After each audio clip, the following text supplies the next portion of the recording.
use of algae is becoming more and more common, and that's something that you've written about. And I just wonder what that looks like. There were some things in your paper that I learned that pretty much blew me away in terms of like the oxygen production of algae. So could you talk about what that looks like between now and 2073? And then I have a wrap-up question for us.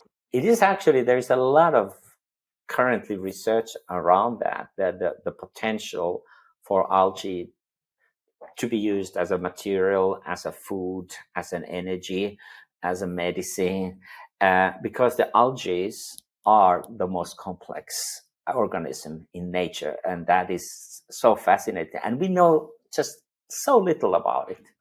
Maybe 3 to 5%. I've seen some estimates. So in 2073, what I think is that we are extensively using them. First of all, because we can grow them in a very natural way. We have, there's just almost 70% of the Earth's coverage are the oceans, and we can not only grow them in the land, but of course extensively in the oceans. And not only oceans would benefit that, but the human being would benefit as well. So that could be our source, our kind of a infinite source of materials, food and energy and so forth. Couple that with this regenerative agriculture, forming a kind of a basis for a sustainable basis for us. And what kind of products would it be used in? Well, first of all, I think maybe the most important usage for that would be actually a food. And you just go to Japan and on South Korea or many other Asian countries, and they have been using that different kinds of kelp is a kind of a form of algae for centuries, and they know that it's healthy. You can also make it good tasting.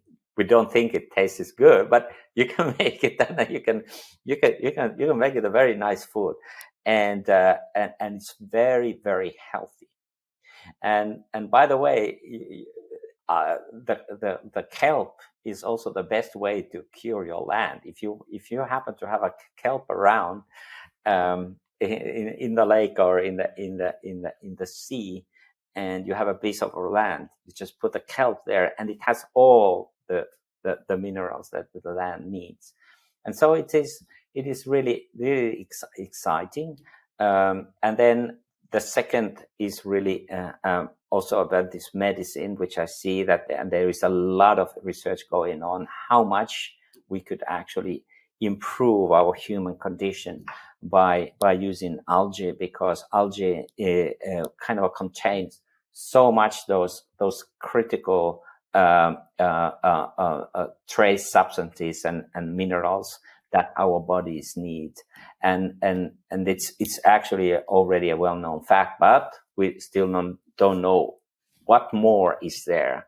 So I think that if we are ever going to live for 200 years or 300 years, I don't know if that is a wise thing to do, but well, let's, for the sake of argument, that we want to do that, then I think that using the algae as a one of the key sources of our food and nutrition would do it.